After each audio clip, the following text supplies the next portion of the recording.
Congratulations on First Love.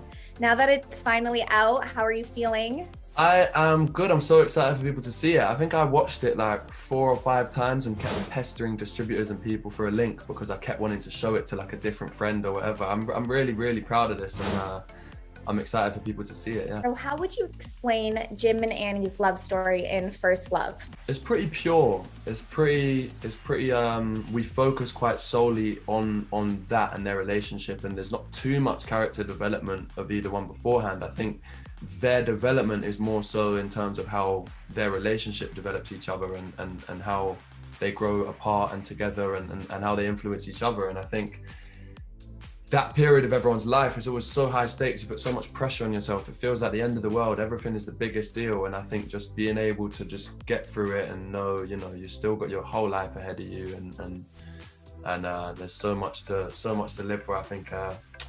I mean, I don't want it. I've explained about as much as I can before I ruin the rest of the plot. So yeah, take that and we'll leave it there. Now, Hero, you star alongside Sydney Park, who again was an incredible actress in this, but also with iconic actress. I mean, Diane Kruger plays your mother in this film. So how was that experience working with Diane so closely?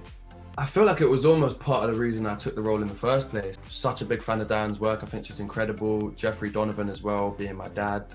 Diane, my mum, Sydney Parker's the love interest across from me was almost enough reason to take a role in the first place. Do you think the After series has prepped you for this love story in First Love?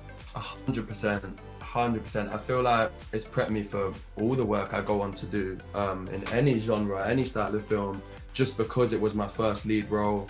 I think just expanding your comfort zones. I feel like when I worked on After, the idea of being away from home for that long was uncomfortable. Doing the intimate scenes, carrying a whole kind of film on your back because you're the lead and being in almost every scene is definitely like a challenge. And I feel like I was able to accept the role on First Love with so much more confidence because of everything After's given me.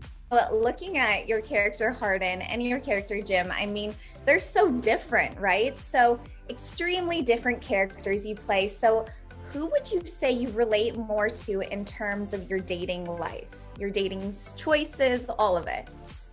Oh, dating life has got a bit. I mean, yeah, it'd be pretty worrying if I said Hardin. He's a bit veteran, but yeah. But I'd say a little bit more towards Jim. But I do find myself relatively balanced. I do think the honest answer in terms of most aspects of what I'm like as a person to be quite in the middle, and I think that says less about me and says more about them, because I really feel like they're at different ends of the spectrum of just what people are like.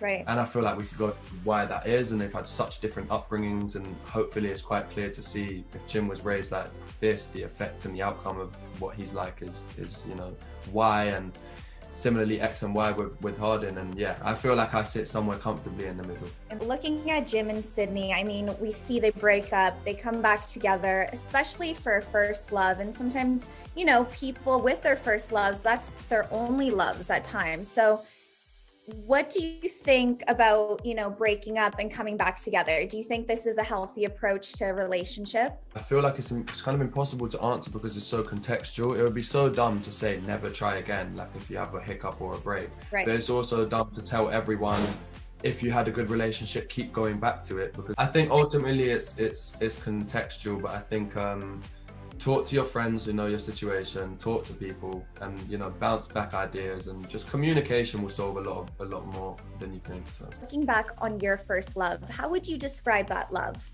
My first love was my dog. Second after my mum. I'll talk about my dog. And I feel like when you have someone who's there for you and you're there for them, it feels like it allows you to be more of a person than you are, you know, more of a person than you are. And I feel like when you have that rock and someone to confide in. I remember reading like Of Mice and Men and feeling like that's such a powerful message to have in that. And I know it's not related. Yeah. And the answer you were looking for, but you can completely, you know, the point is the same. And I think it's just so important to have a friend, a companion, a girlfriend, a dog, or whatever form they come in, just someone who can be there for you to hear your problems and to communicate with and bounce back off. And my dog couldn't talk, unfortunately, but we'd go on walks together, and you know, he was my rock in that way anyway. So